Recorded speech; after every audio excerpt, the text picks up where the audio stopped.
Beberapa hari ini hari kedua ini nasab ini 24 karat karena sekarang banyak orang mengaku-ngaku alidus tapi mohon maaf deh alidusnya ada tahu dari mana. Nah ada apabila balik di akhir zaman banyak salah satu fitnah di akhir zaman banyak bermunculan orang yang mengaku-ngaku ini mengaku alidus, mengaku ajubatkan, mengaku al-afsi, mengaku al-hadat banyak.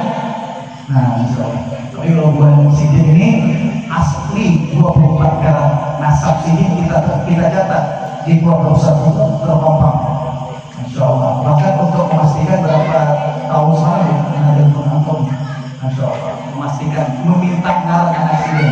Kalau sidin ini sudah berapa tahun yang lalu sudah tercantum, cuma anak masih belum tercantum, ini kita cantumkan di pondok besar. Ada suruh, insya Allah. Jadi sidin terdahulu, kayak sidin datang ke Banjar, kalau nggak ada orang Banjar, jadi kami tamu lagi sidin di sini, bukan sidin tamu. Tapi kalau dia al-madat, sidin tamu. Tapi kalau wilayah hadir tamu, masya Allah. Mudah-mudahan diberkahi Allah, kita minta kepada sidin, kepada hafizahullah. Sebelum kita minta beliau untuk menyampaikan berita yang mulia, insya Allah setiap bulan kita akan baca kitab Bidayatul Hidayah. Nah, setiap bulan harus ada tokoh ulama Singapura dan kita berharap Habibana Ridwan Idrus untuk hadir di tempat ini dan kita minta kepada panitia Al-Madad untuk dicantumkan beliau juga di pada sehat Al-Madad bagi ini. Mudah-mudahan ya presiden, insya Allah. Mudah-mudahan kita dilancarkan oleh Allah Subhanahu Wa Taala. Sudah kita sampaikan bahwasanya anak datang ke sini bukan kewajiban, tapi sunnah saja. Kewajiban anak dakwah di Kalbar, tapi di sini hanya sunnah saja. Saya umpat ayunan, umpatan juga sebenarnya ada itu. Masya Allah. Jadi setiap bulan kita akan baca kitab Bidayatul Hidayah. Dan insya Allah kita buka pada malam hari ini mungkin 1 bed 2 bed saja. Kita perlukan dengan kitab salaf. Mudah-mudahan kita hidup tidak keluar daripada jalurnya salaf. Amin ya rabbal ya rabbal alamin. Tidak panjang lebar, kita persilakan kepada Habibana sing moga-moga nemu sing api karena ada bendera, ada usaha, ada kata bunyinya. Jangan ada kata lintas dalam hati hendak bunyi, jangan ada hendak punya manusia. Kita disampaikan ilmu Nabi Muhammad ta'allum as-sa'ah khairun min ibadah as-sa'ah. Ujian Nabi belajar seumat 1 jam aja, itu ibadahnya lebih baik kita beribadah lebih setahun. Masya Allah. Mendengarkan tausiah lemah, belajar karena kita meresapi ilmu itu yang disampaikan dalam penceramah ini. Itu saja kita persilahkan kepada Habibana Habib Muhammad Kedua Negeri Usman Aidus untuk menyampaikan kemudian pengajian hikmah yang insya Allah kami siap untuk mendengarkan atur Habibana Pak Alaikum Warahmatullahi Wabarakatuh.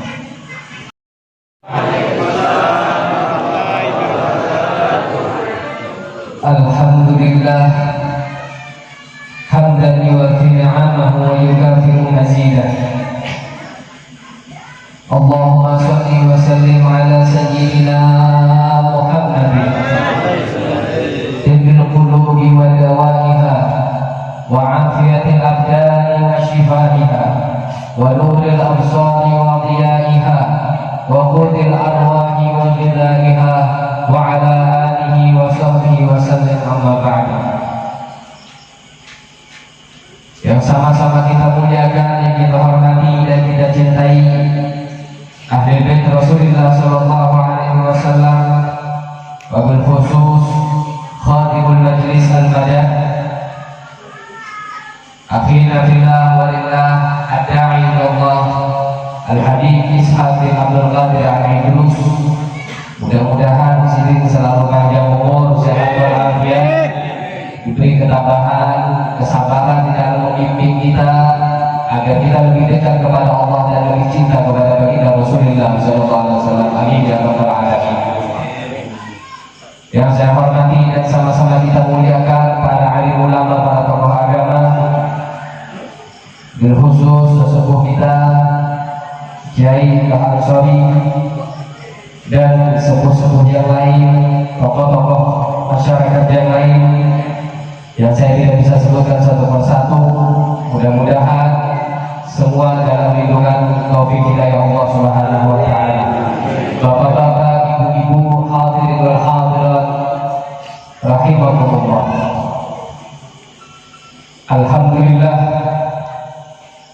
Alhamdulillah, rasa syukur kita panjatkan kepada Allah Subhanahu wa taala yang telah mengatur kita pada saat ini, yang telah menghendaki kita kumpul pada detik ini, yang telah mentakdirkan kita kumpul pada saat ini. Tidak ada Allah mentakdirkan sesuatu melainkan di situ ada tujuan baik dari Allah Subhanahu wa taala. Maka kita yakin hadirnya kita di majelis ilmu, hadirnya kita di majelis zikir, hadirnya kita bersilaturahmi dengan keluarga baginda Rasulullah sallallahu alaihi wasallam. Setiap kegiatan, setiap zikir, setiap sholawat, setiap pandangan, setiap pendengaran yang kita dapatkan di tempat ini mendapatkan berjuta-juta kebaikan dari Allah Subhanahu wa taala. Mudah-mudahan ini bertanda bahwa Allah ini memuliakan kita.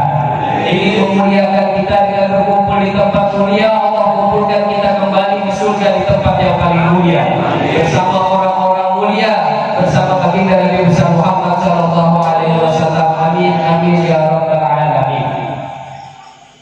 Ujar Habib Ishaq tadi bahwa ulun di sini pendatang dari Pontianak. Jadi ulun sambung lagi bahwa kami sebenarnya pendatang. Dari mana kami asalnya? Sebelum dari Pontianak, sebelum ke Pontianak, dahulu kami berasal dari negara Yaman. Ayah dari Habib Idrus berada di negara Yaman, di kota Hadramaut, di kota Ar-Raidhah, di kota Serpat Seribu Wali, di kota Tarim, di negara Yaman. Sehingga mereka, para alim dan ulama, para nabi-nabi kami zaman dahulu, begitu juga yang dilakukan oleh ulama-ulama bagian besar di Nusantara ini. Di antaranya Wali Songo, mereka semua berasal dari negeri Hadramaut di kota Yaman. Kenapa mereka tinggalkan kampung halaman mereka? Kenapa mereka tinggalkan tempat kelahiran mereka? Tidak ada lain karena mereka peduli kepada umat Nabi Muhammad SAW. Karena mereka ingin kita dekat mengenal Allah Subhanahu wa taala, kita mengenal Nabi Muhammad sallallahu alaihi wasallam, sehingga mereka para salafun sholihin berbondong-bondong mencari manfaat, meneruskan perjuangan baginda Rasulullah sallallahu alaihi wasallam, menebarkan ilmu agama di seluruh penjuru dunia. Bukan hanya di Nusantara, bukan hanya di Indonesia, bukan hanya di Kalimantan. Datuk kami melihat ketika Pulau Jawa sudah bertebar Islam di mana-mana, ketika Pulau Sumatera sudah bertebar Islam di mana-mana, ketika Melayu sudah bertebar Islam ke mana-mana, maka datuk kami memilih tempat Kalimantan, ke tempat Pulau Borneo ini untuk menebarkan dakwah, yang mana di saat itu manusia banyak sekali, bahkan hampir semuanya manusia di saat itu di pulau ini tidak mengenal siapa Allah Subhanahu wa taala, tidak tahu siapa baginda Nabi Muhammad sallallahu alaihi wasallam. Dengan jerih payah mereka, dengan perjuangan mereka, dengan kesabaran mereka, sehingga kita saat ini bisa menikmati hasil dari perjuangan mereka. Duduk dengan tenang dan tentram, sudah beriman kepada Allah, sudah beriman kepada baginda Rasulullah, sudah kita menjadi umat baginda Rasulullah sallallahu alaihi wasallam. Kita sekarang tinggal duduk menikmati. Umat zaman sekarang ini bahasanya itu manja. Manja. Orang-orang dahulu perjuangan demi menyampaikan ilmu, nyawa taruhannya, tidak peduli apapun akibatnya, yang penting syiarnya Allah Subhanahu wa taala tetap tersampaikan. La yakhafuna laumata laim, mereka tidak pernah takut dengan cacian siapapun. Ini tugas dari Allah Subhanahu wa taala, meneruskan panji baginda Rasulullah. Mereka turun, mereka masuk kemanapun, padahal mereka tidak mengenal siapapun di saat itu di tempat itu. Inilah warisan yang diwariskan oleh baginda Rasulullah sallallahu alaihi wasallam.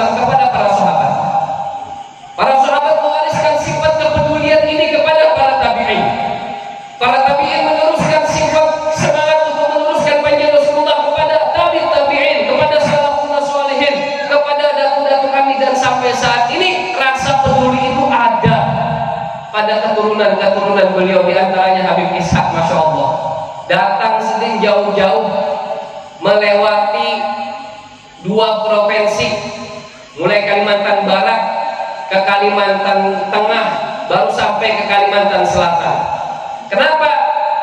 Tidak peduli dimanapun kita berada, selagi kita bisa memberi manfaat kepada umat Nabi Muhammad SAW, kita akan beri manfaat untuk umat Nabi Muhammad SAW.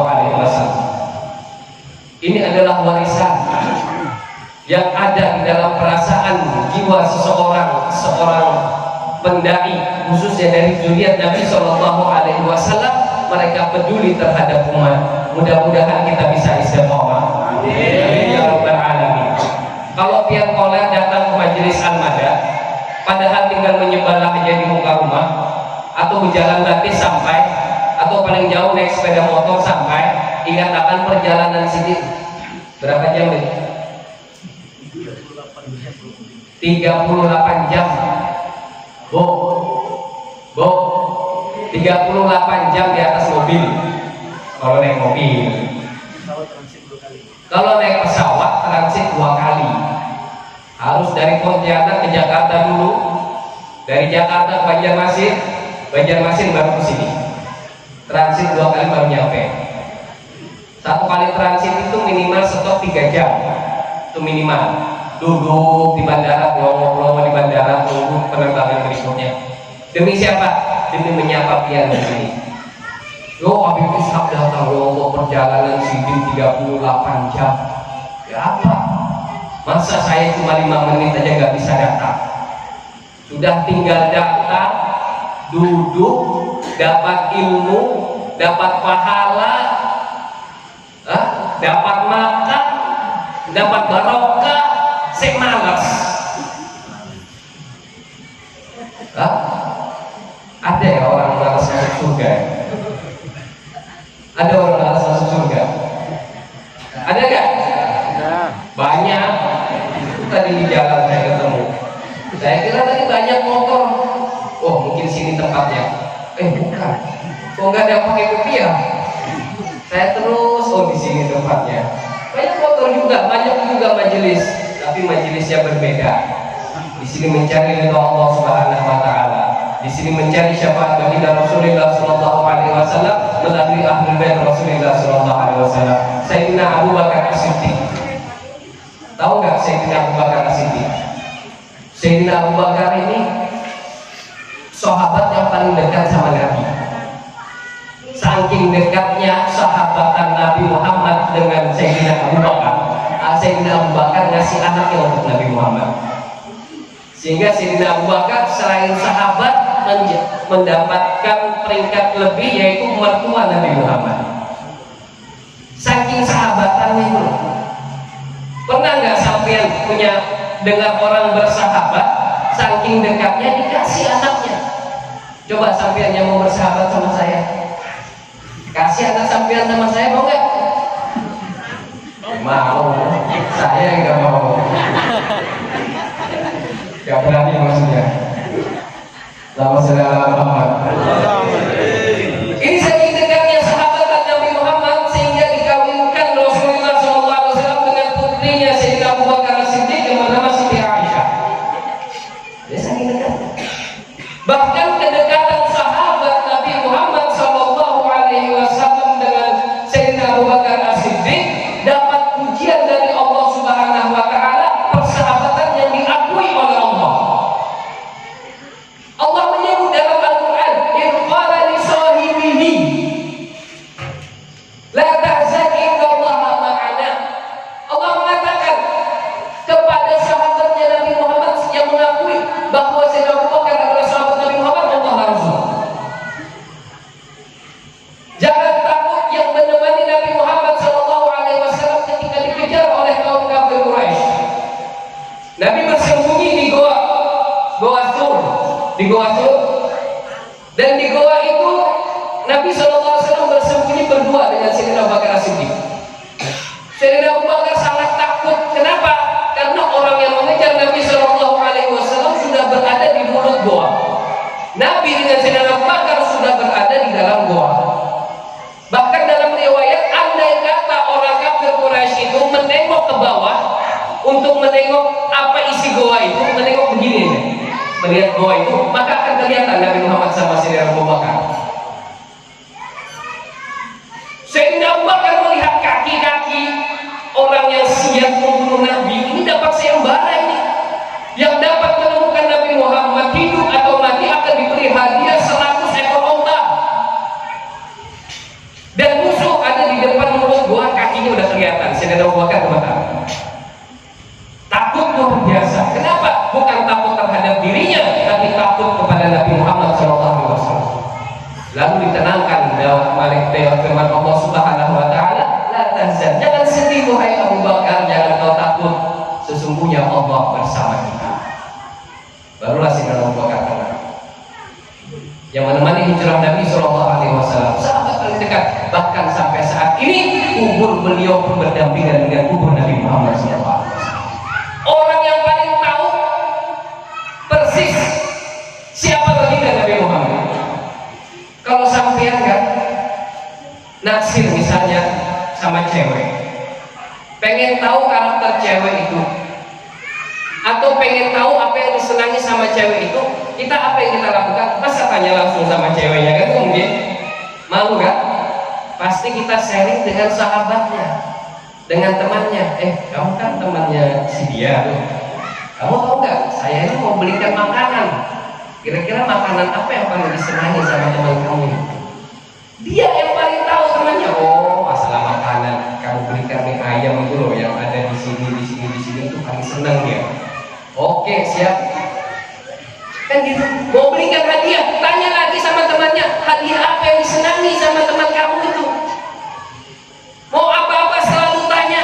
Sifatnya bagaimana? Kalau saya begini dia marah nggak? Selalu tanya dengan sahabatnya.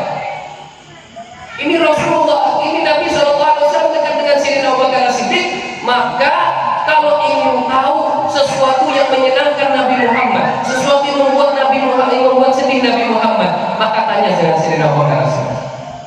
Jangan pintas. Kan gak mungkin kita nanya sama Rasulullah, ya Rasulullah, sampean mau apa? Mau. Apa kata Sayyidina Abu Bakar As-Siddiq dalam sebuah perkataan beliau mengatakan, Uqlubu Muhammadan min ahli baiti. Uqlubu Muhammadan min ahli baiti. Ambil hati Nabi Muhammad. Lewat mana? Lewat keluarganya. Dekati Nabi Muhammad lewat mana? Lewat keluarganya. Cintai Nabi Muhammad, dapatkan cinta Nabi Muhammad melalui cinta kepada keluarganya. Kalau kamu cinta dengan keluarganya, kalau kamu perhatian dengan keluarganya, Nabi Muhammad akan cinta dan senang kepadanya. Ini perkataan Sayyidina Abu Bakar As-Siddiq, orang yang paling tahu persis siapa baginda Rasulullah SAW. Beliau baginda Nabi Muhammad SAW selama perjuangan hidup beliau. Di antara dari sejarah-sejarah yang telah kita dengar, yang telah dilewati dalam kehidupan baginda Rasulullah SAW, beliau punya sifat yang luar biasa. Apa sifat Rasulullah? Karena Nabi SAW ya'fu 'anil dzambi idza kana fi haqqihi wa sababi. Di antaranya sifat Rasulullah itu, beliau selalu memaafkan kesalahan orang lain yang bersalah kepada beliau apabila kesalahan tersebut bersangkutan dengan diri pribadi beliau.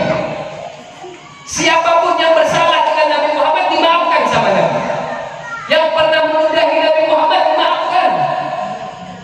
Yang pernah melempar Nabi Muhammad dengan batu dimaafkan. Yang pernah melempar Nabi Muhammad dengan kotoran dimaafkan. Yang pernah mencaci maki Nabi Muhammad, semua dimaafkan sama Nabi.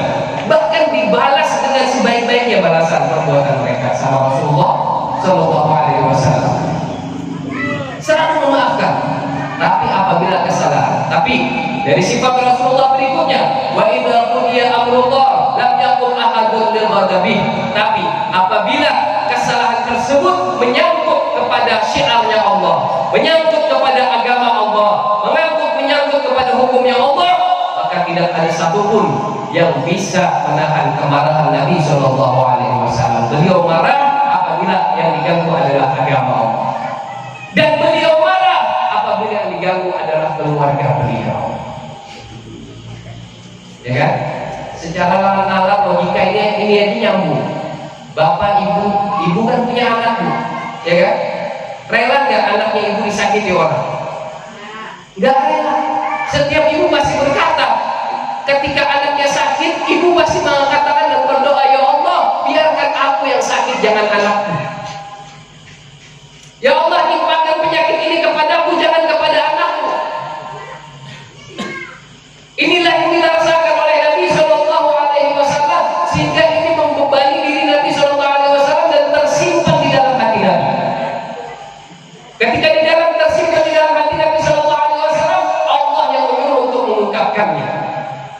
Apa kata Allah? Qul la as'alukum alaihi ajran illa mawaddata fil qurba. Katakan wahai Muhammad. Katakan wahai Muhammad, isi hatimu bahwa engkau tidak meminta upah apapun, tidak meminta balasan apapun dari perjuanganmu kepada umat ini, melainkan satu permintaan Nabi Muhammad, mawaddata fil qurba. Perhatikan kerabat Nabi Muhammad Shallallahu Alaihi Wasallam.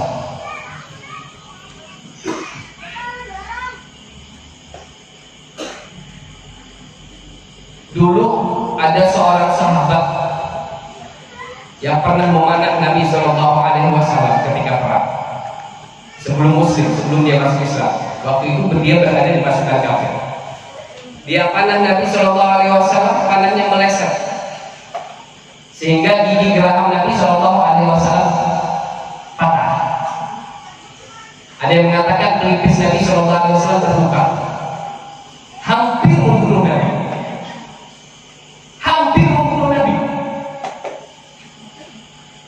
Siapa dia? Dia seorang sahabat yang terkenal, yaitu Sayyidina Khalid bin Walid. Sebelum masuk Islam, ketika berperang berada di pasukan kafir, hampir membunuh Nabi Shallallahu Alaihi Wasallam.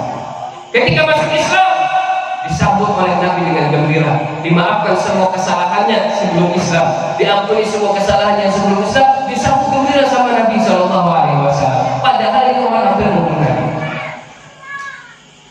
Ya, apa kira-kira ada orang yang hampir bunuh sampean tiba-tiba minta maaf di hadapan sampean? Kalau sampean ya apa? Ya balas dulu. Ini Nabi gak langsung diterima, langsung bahkan diangkat menjadi khalifah Rasul Khalid bin Walid. Kenapa? Karena kesalahan ini bersatu kepada diri pribadi Nabi. Tapi ketika di perang Uhud terjadi peperangan yang sangat dahsyat, terbunuh di siku paman beliau, Sayyidina Hamzah radhiyallahu anhu. Ketika Sayyidina Hamzah berperang di tengah-tengah peperangan, ternyata dari pihak musuh menyiapkan satu budak yang memang khusus untuk menumbuk Sayyidina Hamzah. Pada akhirnya Sayyidina Hamzah pun tertombak oleh seorang budak yang bernama Wahsy, sehingga Sayyidina Hamzah pun gugur dan terbunuh di medan perang dan tombak tertancap di dada beliau. Ketika selesai peperangan, begitu sedihnya Nabi Shallallahu Alaihi Wasallam ketika mengetahui bahwa yang membunuh paman beliau adalah Wahsy. Apa yang terjadi? Lambat laun beberapa tahun setelah itu datanglah kabar bahwa Wahsy, ya Rasulullah, Wahsy mau memeluk agama Islam. Ya Rasulullah, Wahsy mau mengucapkan dua kalimat syahadat. Apa kata Nabi Shallallahu Alaihi Wasallam? Apa kata Nabi Muhammad? Islamnya kita terima, syahadatnya selalu terbuka, tapi tolong jangan perlihatkan wajahnya di hadapan. Jangan perlihatkan wajahnya Wahsy di hadapanku. Rasulullah tidak mau menghadapinya, bahkan tidak mau melihatnya. Kenapa? Karena dengan melihat wajahnya Rasulullah SAW langsung teringat keluarganya dan Rasulullah terpukul dengan itu. Tapi Khalid bin Walid yang bahkan pernah mau membunuh Nabi SAW diterima sama Nabi, ditemani sama Nabi, dipeluk sama Nabi SAW. Ini menunjukkan secara tidak langsung kalau kamu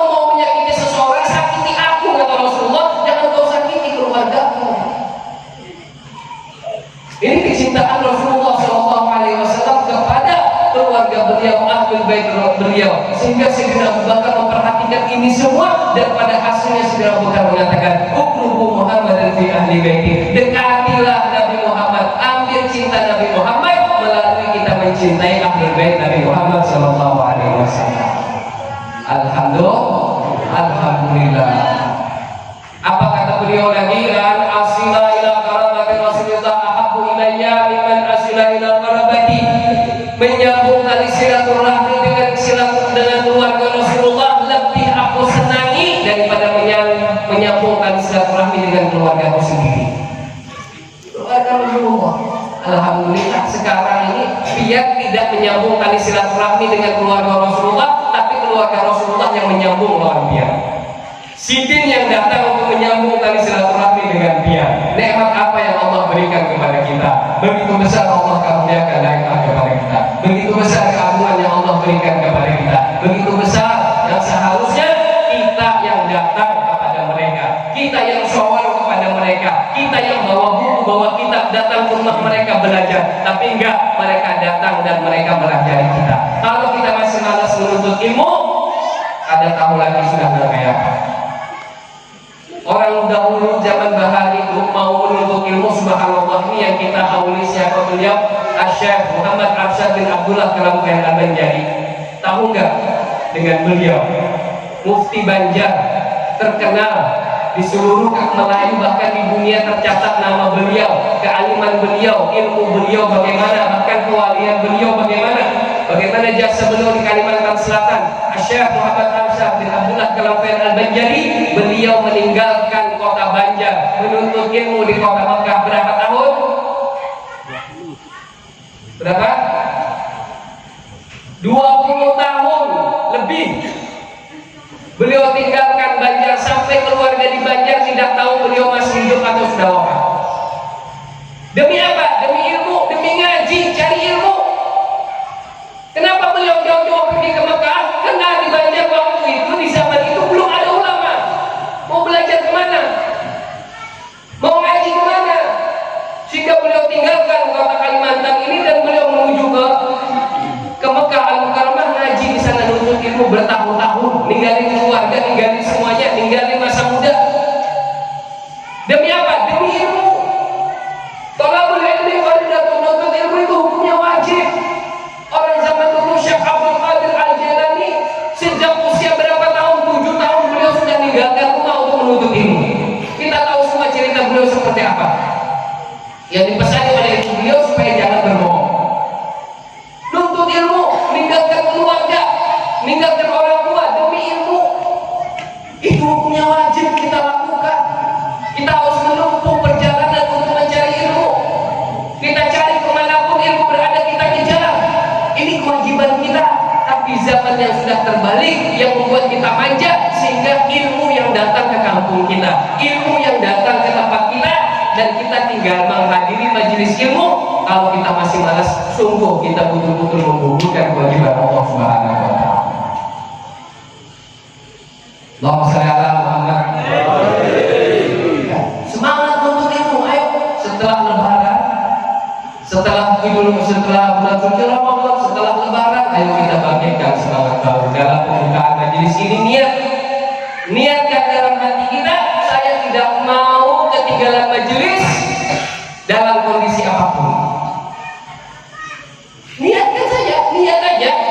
Masa niat aja kawal, apalagi menggawi. Niat dulu.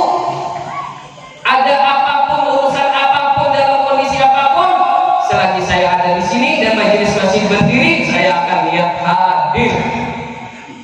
Walaupun sakit hadir. Ini ilmu yang datang ke kampung kita, cahaya yang datang ke kampung kita, nur yang datang ke kampung kita. Bahkan cucu Rasulullah datang ke kampung kita untuk melajari kita. Ini adalah anugerah yang besar, nikmat yang besar yang diberikan oleh Allah Subhanahu wa Ta'ala kepada kita. Ayo ajak kerabatnya, ajak teman-temannya, ajak tetangga-tetangganya, ajak anak-anaknya semuanya. Saya yakin di sini semua punya anak. Kita yang membuat heran terkadang para dai ini khutbah Jumat, ya, hampir setiap Jumat kita khutbah, yang selalu kita dapat itu bapak-bapak semuanya. Anak muda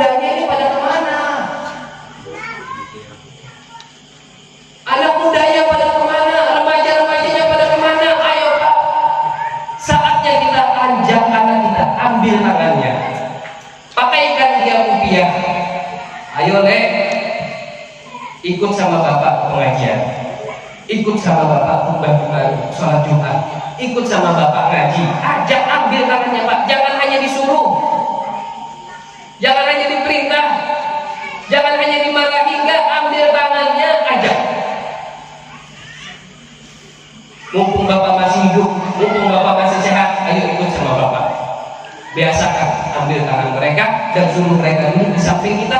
Dengan sekedar memandang wajah ulama, insya Allah anak kita akan dijaga oleh Allah Subhanahu wa Ta'ala. Karena tidak cukup kalau kita ini hanya mementingkan diri kita sendiri. Sampean pintar semua, habis ini ngaji hidayah, masya Allah, ini kita paling barokah. Kita paling barokah. Gak bisa kita naik ke kitab-kitab sufi yang lebih tinggi sebelum menjalani kitab ini. Gak bisa kita naik ke kitab yang lebih tinggi sebelum kita mendalami dan mengamalkan apa yang ada di dalam sini. Kalau sudah bisa mengamalkan kitab hidayah cukup untuk bekal kita dunia dan akhirat. Ingin mimpi sama Nabi Muhammad, cukup amalkan hidayah. Ingin ketemu dengan Nabi Muhammad, amalkan hidayah. Ingin selamat dunia akhirat, amalkan kitab hidayah. Insya Allah ini akan menjadi awal barokah buat kita semua. Berterima kasih kepada Allah, bersyukur kepada Allah Subhanahu wa Ta'ala yang telah mengirimkan salah satu zuriat Rasulullah SAW ke hadapan kita, yang sendiri punya waktu, punya kesempatan datang ke sini. Saya dekat sama sampean, alhamdulillah lebih dekat, rumah saya lebih dekat. Cuma kalau diminta, Beb bisa nggak ngisi 1 bulan sekali di Sepakat? Saya masih mikir-mikir. Kenapa? Bujur dekat, tapi kesempatan dan mengatur waktu. Santri banyak, saya juga harus mengajar di pesantren, saya juga masih memenuhi kebutuhan orang tua, saya juga harus begini. Kemungkinan saya tidak punya waktu. Tidak punya waktu, tapi beliau menyiapkan waktu. Kami semua sama, kami semua satu darah, kami semua satu misi. Misi kami adalah berlomba-lomba membuat Nabi Muhammad SAW tersenyum. Berlomba-lomba membuat Nabi Muhammad tersenyum. Karena Rasulullah mengatakan, "Balighu anni walau ayah." Sampaikan dari walaupun 1 ayat. Sampaikan apa yang disampaikan oleh Rasulullah SAW. Kami hanya menyambung lisan, meneruskan apa yang disuruh, yang diperintah oleh Nabi Muhammad SAW. Syiar Rasulullah kami hidupkan, pakaian Rasulullah kami hidupkan, akhlak Rasulullah sebisa mungkin kami amalkan. Apapun yang bersangkutan dengan Nabi Muhammad, kita akan meneruskan supaya syiar Allah Subhanahu wa Ta'ala terus bersinar, terus memancar di seluruh jagat raya ini. Oleh karena itu, syukur nikmat ini. La in syakartum la azidannakum. Kalau kalian syukur nikmat, Allah akan tambah karunia nikmat itu. Allah akan tambah karunia nikmat itu. Tapi wala in kafartum inna adzabi lasyadid. Tapi kalau kalian kufur terhadap nikmat yang Allah berikan, ketahuilah bahwa azab Allah itu sangat pedih. Ketahuilah azab Allah itu sangat pedih bagi orang yang tidak mensyukuri akan nikmat yang telah disediakan, diberikan oleh Allah Subhanahu wa Ta'ala. Insyaallah, mudah-mudahan malam hari ini pembukaan majelis menjadi pembuka hati kita semua, membuka pikiran kita semua, agar kita berpikir dan meluangkan untuk hati kita untuk menuntut ilmu, agar kita sisihkan waktu kita. Ya Allah, sebulan sekali, kalau masih malas ini kita tahu lagi. Saya mau Arsyad 20 tahun Pak. Berapa itu 1 kali panen sawit, mulai panen sawit hidup sampai mati. Kalau sini kalau mau berkebun sawit 100 hektar, jadi miliuner sini. Gak mikir itu, beliau tinggalkan semua demi apa? Ilmu, nanam ilmu. Ilmu ini bekal kita. Ilmu nurun, ilmu itu adalah cahaya. Ilmulah yang akan membimbing kita nanti menuju siratal mustaqim. Ilmulah yang akan menerangi kubur kita nanti. Ilmulah yang akan memudahkan kita sakaratul maut. Ilmu. Yarfa'illahu alladhina amanu walladzina utul ilma darajat. Allah Subhanahu wa Ta'ala mengangkat derajat setiap orang yang beriman, tapi Allah mengangkat orang berilmu dengan derajat yang begitu banyak. Diangkat oleh Allah derajatnya. Diangkat oleh Allah Subhanahu wa Ta'ala derajatnya. Masya Allah, mudah-mudahan kita bisa mengamalkan semua. Amin ya rabbal alamin. Saya niat Insya Allah kalau mendengar acara ini terselenggara, saya sehat ada di tempat, insya Allah saya akan datang. Insya Allah, iya. Ya nanti gimana kan nggak tahu. Yang penting niat dulu. Hah? Niat. Siapa orang terbuka niat baiknya, berarti telah terbuka semua kebaikan-kebaikan dalam hidupnya. Orang umat Nabi Muhammad ini enak. Man hamma bi hasanatin falam ya'malha kutibat lahu hasanah. Siapa yang punya niat baik tapi nggak sempat dia lakukan niatnya, dia nggak dihitung pahala oleh Allah. Dihitung pahala oleh Allah Subhanahu wa taala. Maka kita niat mulai pada malam hari ini, kita niat untuk selalu hadir majelis-majelis itu semampu kita. Kalau kurang sebulan sekali ada majelis mingguan ada. Kalau kurang seminggu sekali mau setiap hari ada banyak majelis. Ya, luangkan waktu kita. Gak bisa seminggu sekali, 2 minggu sekali. Gak bisa 2 minggu sekali, 3 minggu sekali. Gak bisa juga 1 bulan sekali. Gak bisa juga nanti aja. Masa hadir majelis sebulan sekali gak bisa. Buat apa hidup? Ini yang akan kita bawa mati. Ini yang akan kita bawa mati. Silaturahmi ada pahalanya. Ini yang kita bawa mati, pahala silaturahmi. Hah? Tadi zikir la ilaha illallah la ilaha illallah itu ada pahalanya kan? Itu yang bawa mati. Sholawatan itu yang akan kita bawa mati. Duduknya kita di majelis ilmu ini yang akan kita bawa mati. Tapi sawit yang kita dodosin habis dijual hilang, uangnya habis ya habis. Kita bangun istana semegah apapun, beli mobil semewah apapun, kita mati nggak dibawa semua. Tapi anehnya manusia, mereka selalu menghabiskan waktu, tenaga, pikirannya demi sesuatu yang tidak akan dia bawa. Padahal untuk ilmu dalam sebulan sekali yang pasti akan kita bawa, insya Allah. Ya, mudah-mudahan melalui zuriat Nabi Sallallahu Alaihi Wasallam, melalui cucu Nabi, melalui Habib Ishaq, Allah Subhanahu Wa Taala memandang kita. Nabi Muhammad Sallallahu Alaihi Wasallam memandang kita. Mudah-mudahan apa yang kita dapatkan di majelis ini, kebaikan yang kita dapatkan, pahalanya juga dikirimkan kepada kedua orang tua kita. Amin ya rabbal alamin. Mohon maaf walaupun banyak hadir, karena ini masih bulan Syawal. Saya juga mengucapkan dengan aidin wal faidin, mohon maaf lahir dan batin apabila ada, karena saya sering bergaul di sini, sering berada di tempat ini. Ya, mungkin ada kesalahan dari saya, dari santri-santri saya, mohon maaf lahir dan batin, mohon maaf yang sebesar-besarnya. Oleh karena itu, mudah-mudahan yang saya sampaikan yang sedikit ini bisa bermanfaat khususnya untuk diri saya sendiri, khususnya untuk kami sendiri. Mudah-mudahan juga Bapak Ibu sambung doa untuk kami, mudah-mudahan kami ini masih muda-muda ini. Kami yang muda-muda ini, muda kan masih kan? Yang muda-muda sehat-sehat ini mudah-mudahan bisa istiqomah. Karena kalau pemuda itu nggak mudah, ya, godaannya susah, banyak godaannya dari kiri, dari kanan, dari depan, dari belakang, masya Allah. Mudah-mudahan istiqomah. Mudah-mudahan kami semua diberi kesehatan oleh Allah, diberi kekuatan oleh Allah, dijaga oleh Allah, dapat mengembirakan hati dari Muhammad SAW. Mengembirakan datu-datu kami, dapat mengembirakan nenek-nenek moyang kami, dapat mengembirakan para salafun sholihin. Mudah-mudahan diberi keikhlasan di dalam hati kami. Karena berdakwah itu berat, berdakwah itu sangat berat, tanggung jawab yang besar. Apabila salah niat sedikit, bukan malah mendapatkan pahala, tapi malah mendapatkan dosa. Nanti akan kita dengarkan bagaimana apa yang dikupas di dalam kitab Hidayatul Hidayah, di dalam masalah orang yang berilmu. Di dalam masalah orang yang berilmu akan dikupas di dalam kitab ini. Mudah-mudahan kita semua mendapat hidayah dari Allah Subhanahu wa taala. Amin amin ya rabbal alamin. Sekali lagi, ulun mohon maaf yang sebesar-besarnya apabila ada kesalahan kata-kata dan perilaku saya pribadi, dan diundang juga untuk besok acara tahun Pangeran Syarif Ali di Sebamban. Pangeran Syarif Ali di Sebamban. Sebenarnya malam ini pun disuruh ke sana sudah. Disuruh ke sana karena malam ini ada hajian marawis. Ada hajian marawis, ada gabus, ada silaturahmi,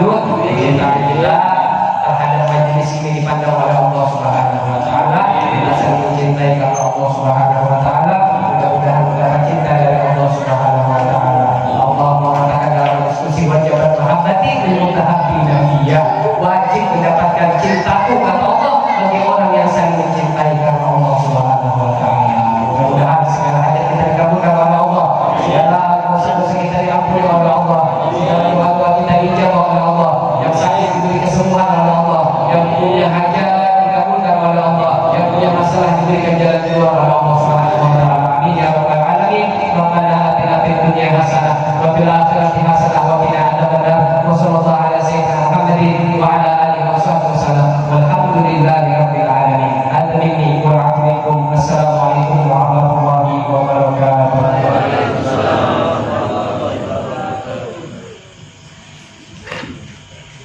Jazakumullah khairan Maulana Muhammad Idrus yang begitu luar biasa.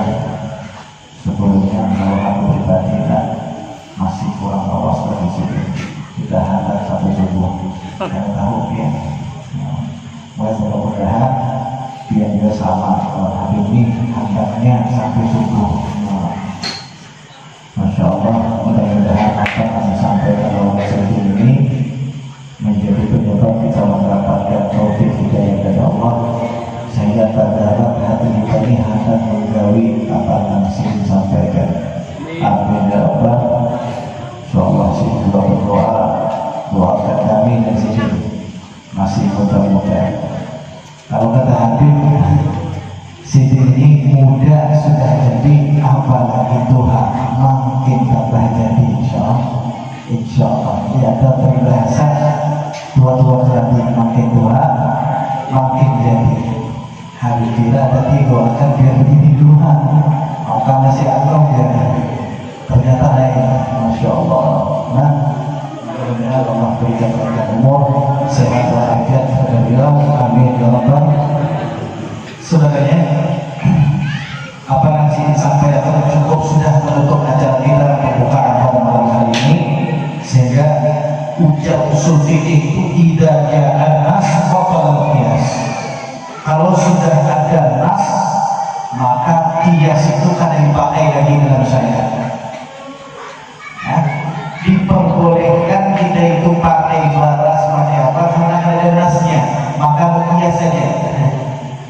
Baras ini dikiaskan, sagu itu dikiaskan. Di dalam Al-Quran dalam hadis ada Nabi amun ada Tuhan yang zakat pakai baras lah, bonus ayam atau ganjar tidak dikiaskan. Nah kalau sudah ada kias, sudah ada nas, kias akan dipakai. Kalau kata Bayu Fikih itu idza jaa maqbatal tayammum. Kalau ada baju kita sholat kita tayammumnya gara-gara ada baju, maka begitu kita banyu ada maka batal tayammum kita. Nah kalau sudah Habib sering menyampaikan luar biasa ilmu badal hati, mendengar sini kadang perlu lagi nih sabar itu menyampaikan cuma anggarannya permulaan. Insya Allah biar jangan sangkal lihatin kenapa Habib Allah sudah punya pada kok bilang mudah lagi datang di bulan yang datang ya. Jangan sangkal sebulan sekali jangan coba Habib Muhammad berdua masalah awal kamu tidak awal nanti sekali di sini. Insya Allah. Jadi mudah-mudahan kita baca ini semua ini Allah jadikan kita manusia yang insya Allah istiqomah kepada Allah, mempelajari ilmu Nabi Muhammad SAW. Amin ya rabbal alamin. Kemarin Habib Muhammad bukan Habib Barokah sedikit karena penjelasan Imam Ghazali siapa sih di pertemuan yang akan datang.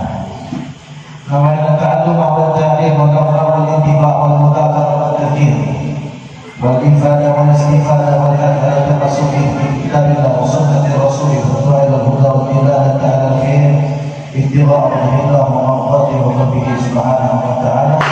Al-qism al-awwal fi ta'at, berbicara tentang ketaatan kepada Allah subhanahu wa ta'ala. I'lam anna awamir Allah ta'ala fawaid wa nawafil.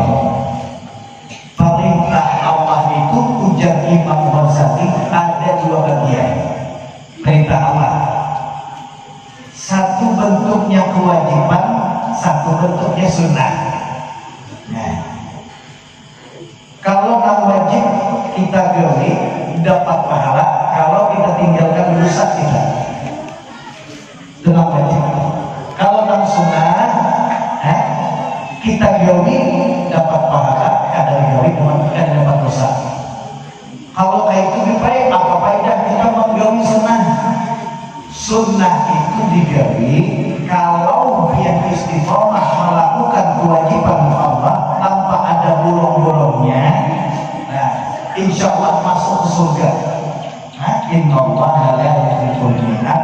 Allah itu kada bisa ingkar janji. Ujar Allah, siapa orang yang beriman kemudian beramal soleh dalam kutip melakukan kewajiban Allah wajibkan, ia pasti dimasukkan ke dalam surga.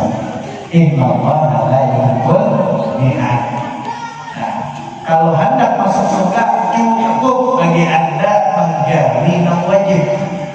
Nah, masalah tingkatannya hendak yang paling gugur atau yang tengah atau yang bawah, nah hendak di samping kanan atau yang pojokan, itu yang menentukan seberapa anda biar menggawi sunnah. Nah, amun hanya wajib menggawi surga di bawah, atau duha saja menggawi sunnahnya pasti naik atas sedikit. Tapi amun seperataan sunnah menggawi, mana paling dukur? Sing paling dukur itu wong sing paling apik menggawi sunnah Nabi Muhammad. Masya Allah. Oke. Fal fardhu ra'sul mali wa huwa aslu tijarati wa bihi tahsulun najah. Ibadah Allah, perintah Allah sing wajib ini adalah mudah. Mudah.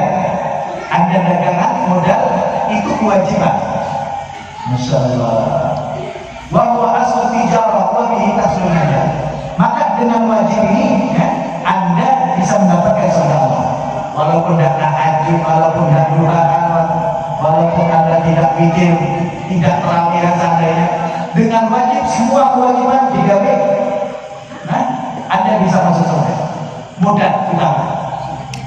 Tapi masalah tingkatan sing paling dukur, sing tengah-tengah, sing paling isor, itu sing nentukno adalah Anda seberapa besar menggawi sunnah Nabi Muhammad. Wa nafluhu war-ribh. Adapun nang sunnah itu untungnya, nang wajib itu modalnya, nang sunnah itu untungnya. Dari Imam Ghazali. Wa bihi al-fawz bi darajat, sebagaimana kita jelaskan tadi. Allah sallallahu alaihi wasallam yaqulullah tabaraka wa ta'ala ma taqarraba ilayya al-mutaqarribun bimithli ada'i aftaratu alaihim wa la yazalu al-abdu yataqarrab ilayya bil nawafil hatta uhibba fa idza akhadtu kuntu samahu alladhi yasma'u bih wa basarahu alladhi yubsiru bih wa lisanuhu alladhi yahdimu bih wa yaduhu allati yabtishu biha wa rijluhu allati yamshi biha. Wallahu ta'ala a'lam bishawab. Titik sedikit kita baca, mudah-mudahan barokah manfaat ya, insya Allah bulan depan kita jauhi.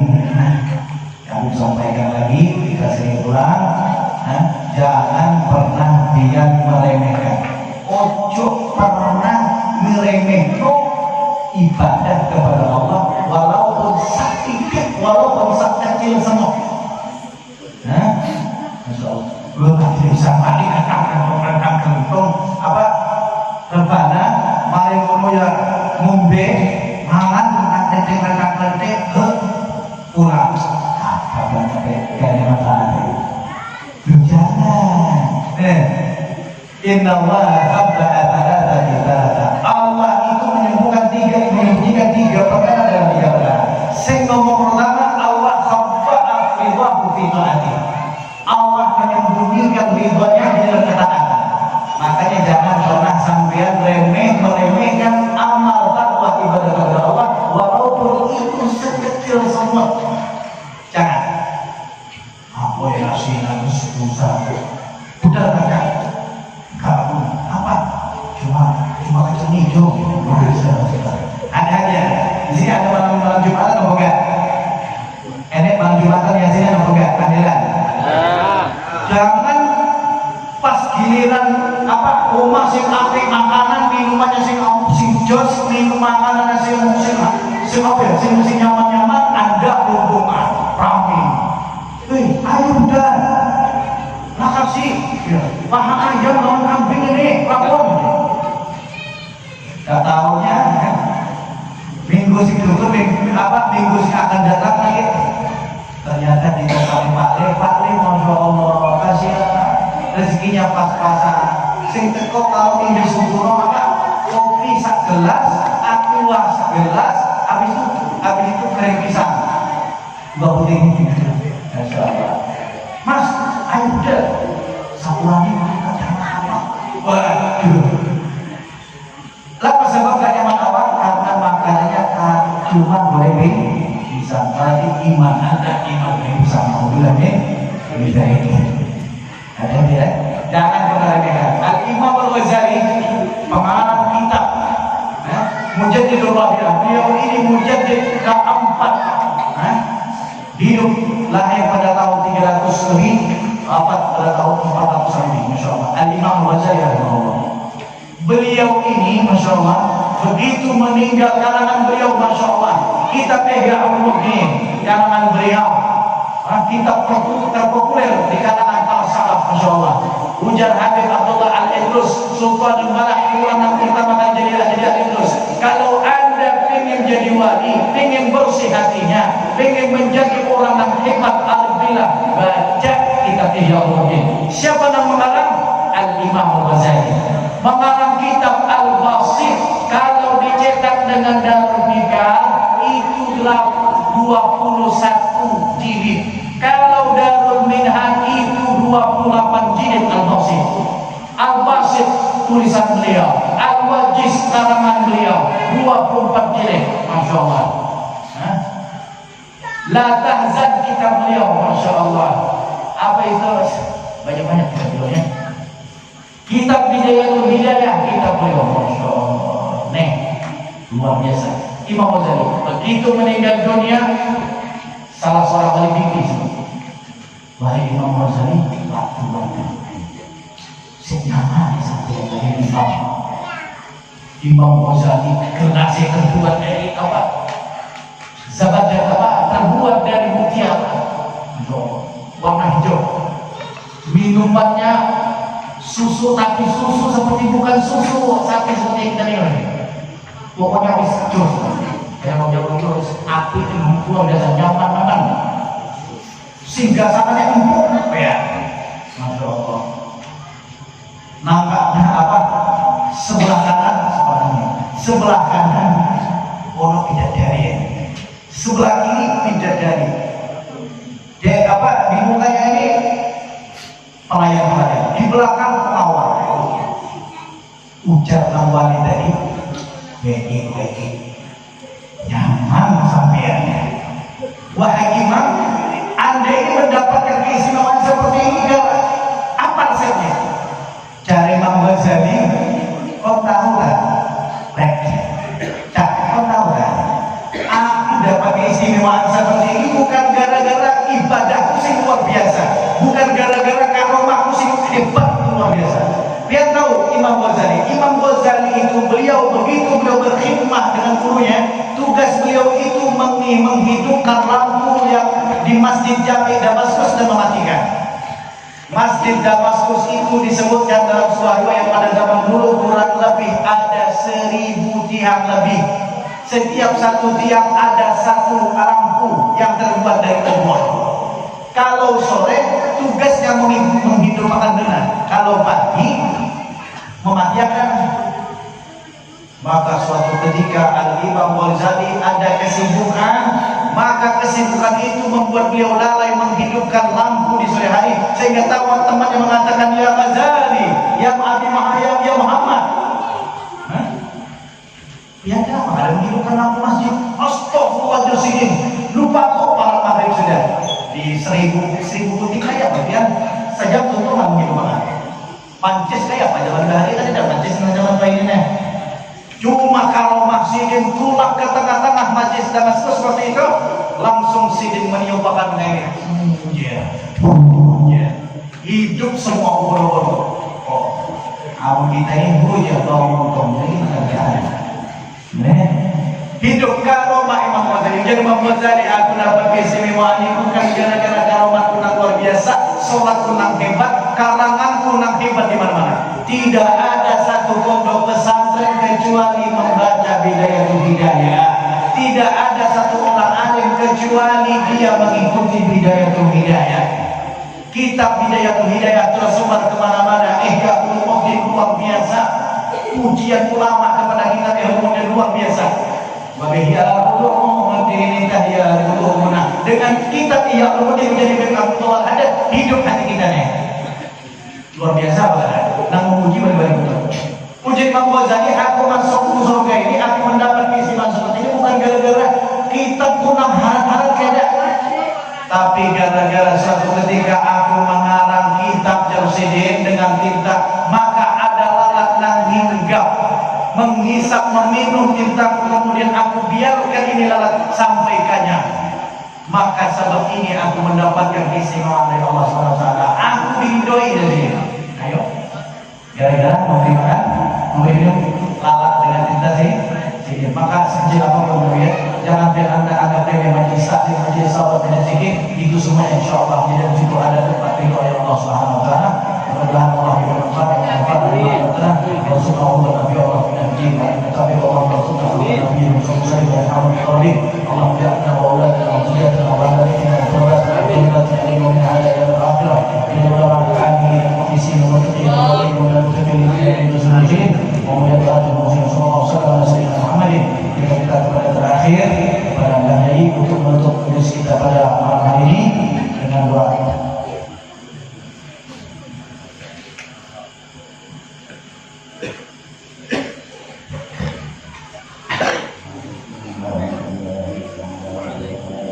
Waalaikumsalam.